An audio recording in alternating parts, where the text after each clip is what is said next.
Okay guys, this is a video to help you with the data analysis for the azide binding lab. And so the first thing that you want to do is go to the modules page, and you could download your worksheet.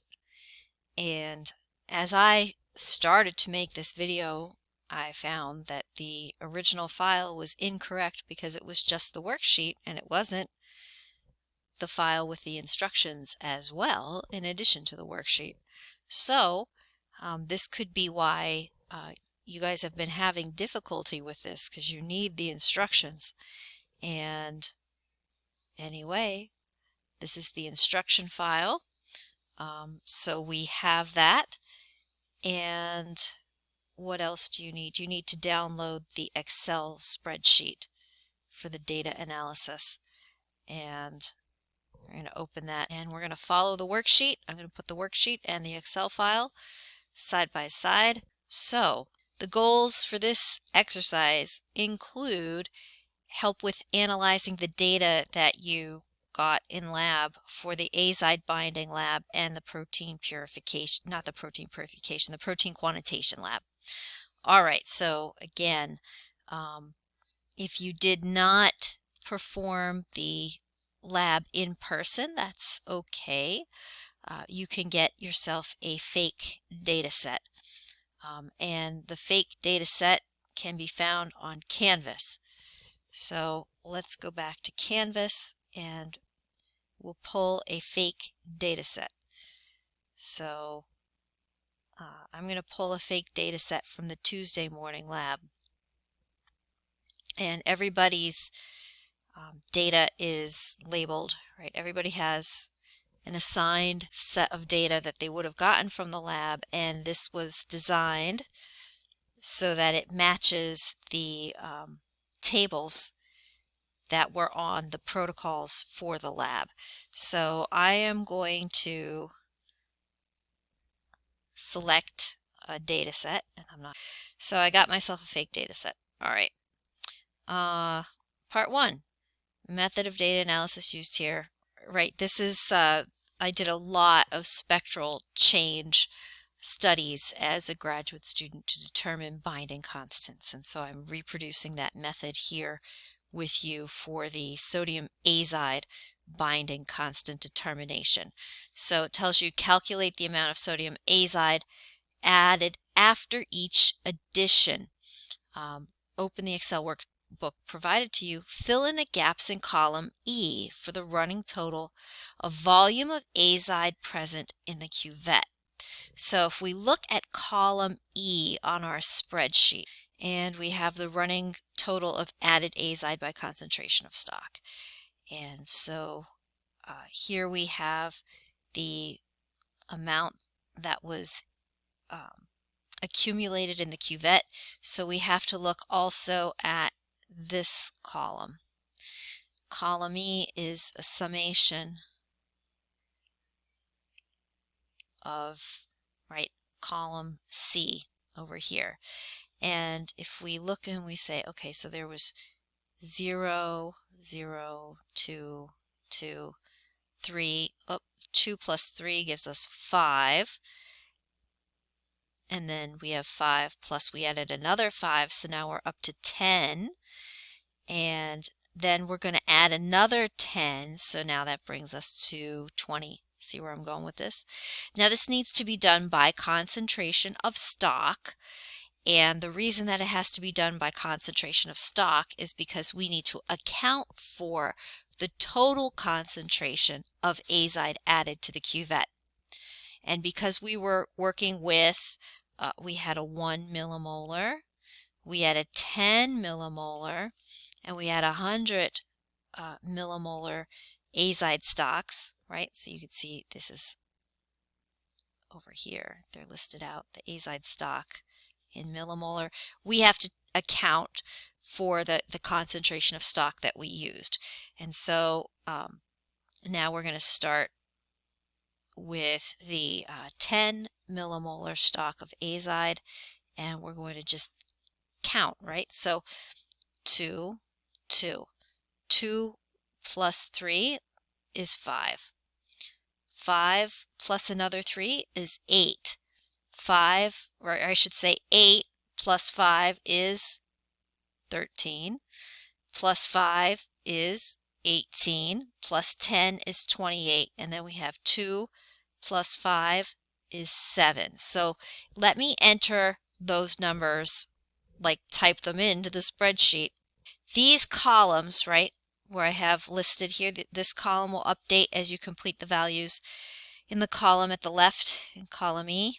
So will this update? So this is telling you the running total of azide added by concentration of stock and the amount of azide in the cuvette actual in millimolar. So let me type these in and watch these numbers update. So in this field, I'm going to put a 20. Did you see the number update? 13, 18, and 7. All right, so now I can delete these this writing because the numbers are entered in. And now we have all of the data. Oops, let me delete that 7. Now we have all of the data updated as far as what is the concentration of azide in the cuvette. So you see all these numbers now have filled in, and it makes sense because these numbers are going up, right, as we add more azide to the cuvette. All right, so step 1, done. Fill in the gaps in column E, right? We are done. And the spreadsheet automatically updated for us. Now we're up to step 2. Enter your experimental data in the appropriate column in Excel. Enter your A540 data. Okay. Note that as you enter your data, the volume corrected experimental data column will automatically populate. This is your volume corrected experimental data column. This will automatically update for you, right? This column automatically updates for you. And so it's necessary to correct the absorbance values for dilution of the sample because absorbance is very concentration dependent. And you know, concentration and volume are tied together. So we have to always account for that. And if you're curious about the equation that's used here, it's very similar to this C1V1 equals C2V2, which I don't really like so much because it's not practical. I'm all about practical in the lab. You're looking at the concentration you need times the volume you need of that concentration equals the concentration you have on hand in the lab, and then, right, you have your volume to add, right? So it's basically need, have, right? And this makes it easier to kind of think about. So you use the same exact equation, except now instead of concentration, you're considering the absorbance. And it becomes the absorbance at volume 1 times volume 1 equals the absorbance at volume 2 times volume 2. And so we have to correct the absorbance for volume. And since as we add azide to the cuvette, the volume goes up, our absorbance is getting diluted.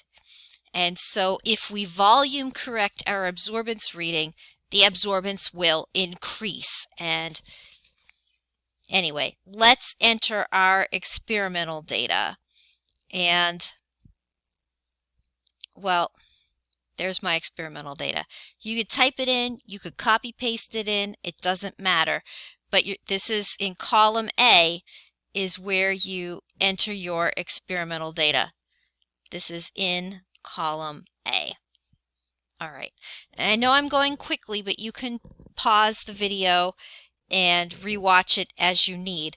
So let's just make sure, right, that what I'm telling you is the truth. If we look at what is the highest experimental observed, right? Observed actual. This is your experimental data that you measured in the lab. Here my highest absorbance reading is 0.193. That is in a volume total in the cuvette of 1,055 microliters. When I correct that number, that 0.193, when I correct that 0.193, it goes up to 0.204. So that's the volume corrected absorbance. And this is what you need to use to process your KD. Okay, now moving on to step 3. So step 2 is done. On to step 3. Zero the volume corrected experimental data. Okay, so the method of analysis here relies upon knowing what is the maximum possible theoretical change in absorbance for the system. And so this means no a priori knowledge regarding the extinction coefficient of the receptor ligand complex is required. And that's a beautiful thing, because in order to determine an extinction coefficient, you have to have a stable species of a known concentration, and you can't always get that. We cannot always know the extinction coefficient of a receptor ligand pair, because sometimes that receptor ligand pair is not stable. Sometimes it's a very unique or precious species that we can't easily recreate, and sometimes we cannot achieve 100% binding. Sometimes that association, that KD, is so high that we can never get enough of our ligand into solution. So maybe the ligand is of limited solubility, and we're just not ever going to be able to force 100% binding in our system. So we could determine this theoretically with curve fit. So this is a beautiful and easy method for determining KDs with spectral change. At any rate, you gotta subtract the baseline absorbance from each data point so that your data set for the absorbance values begins at 0. So subtract the A540 nanometer value at 0 millimolar azide from each A540 nanometer value, and then record the results in the appropriately labeled column in Excel. That would be column. So over here in Excel now, we are looking at this column, right? Column I. And we have to fill in this right column. This is for point number 3 on our worksheet over here. And if we take a look, our absorbance at 0 millimolar azide is 0.119. So we just want to subtract 0.119 from all these values. So I worked with someone one time, and they said that if you're smart, you can afford to be lazy. So let's do this the smart way. So we're going to use a formula in Excel, and we're going to say equals this minus 0.119. All right, now we can put our cursor over this cell and just drag it down. And we're done. Do you see that? How quick it went? It copied all of the little dots too from the pen, but whatever. So you must calculate this column. We just did. So step 3 is done. And you will notice, right, everything in gray says, don't touch this column, don't touch this column. These are the ones that automatically populate for you. Now, let's move on. Step 4.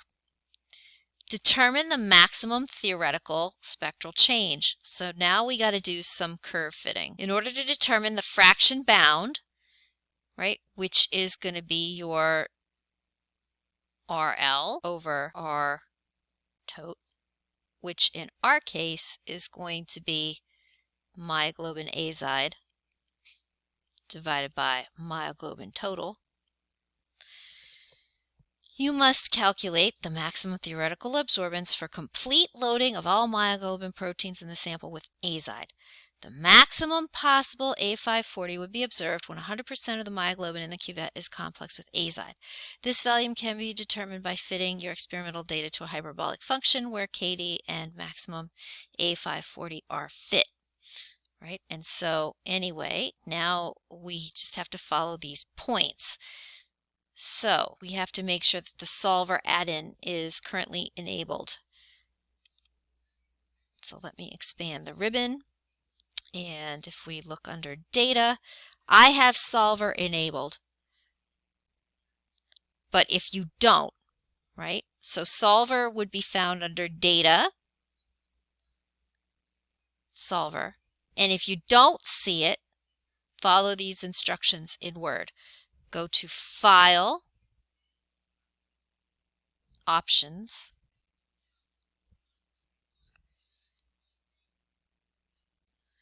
and then Add-ins. And you're going to look at Excel add-ins. And you would be able to see under here, then when you click Go, the solver add-in. You just check it and you say OK. I'm not going to do that because I already have mine installed. And so all of those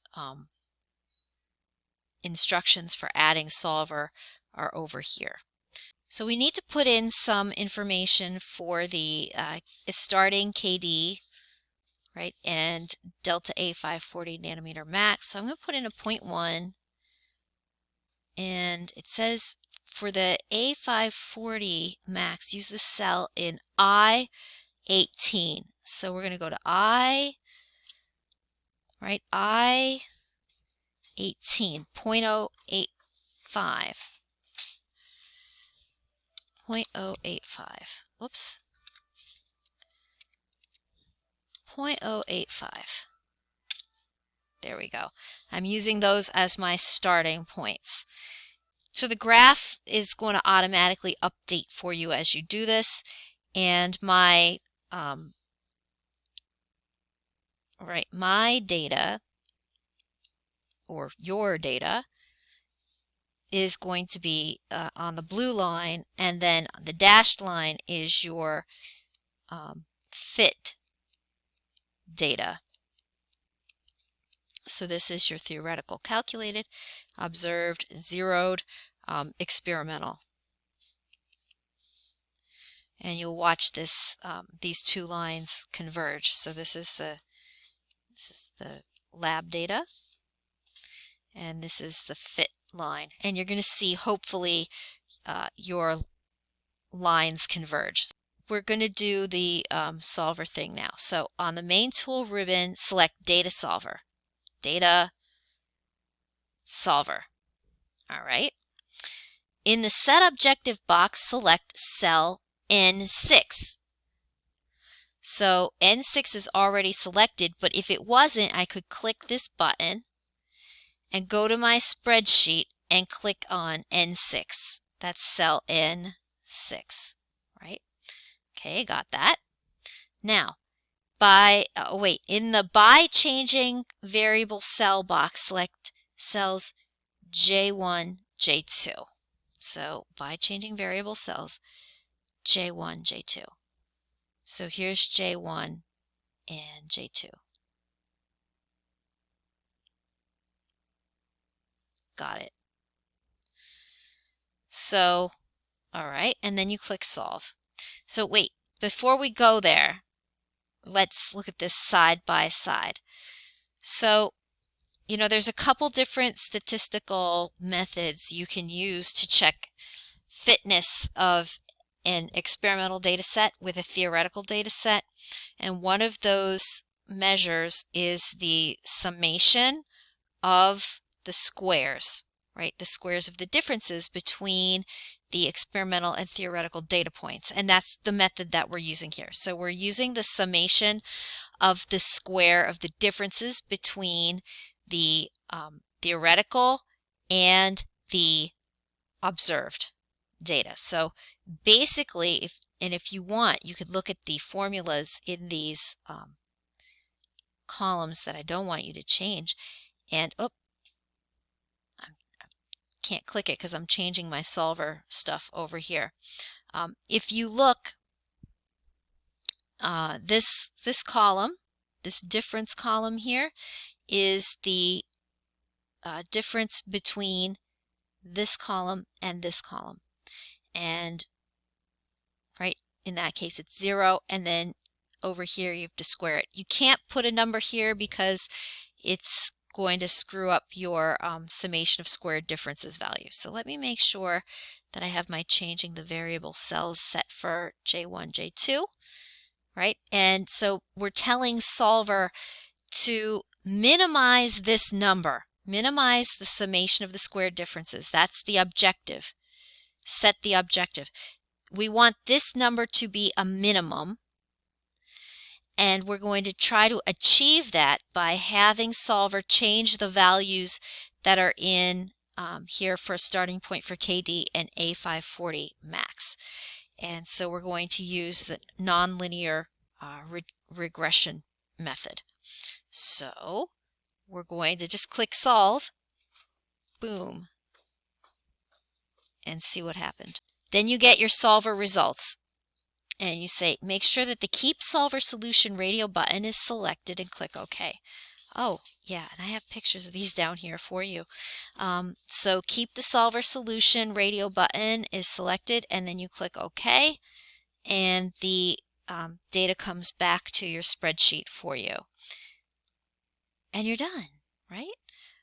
You're done with the azide binding. So you get this beautiful graph, and it's here, right? And I believe if you step through the rest of the worksheet, then it tells you you're responsible to label the axes of the graph, give it a title, make sure that the scale of the axes are correct, and your KD and your A540 nanometer max values are here in your spreadsheet. So you just needed the instructions to step you through all that.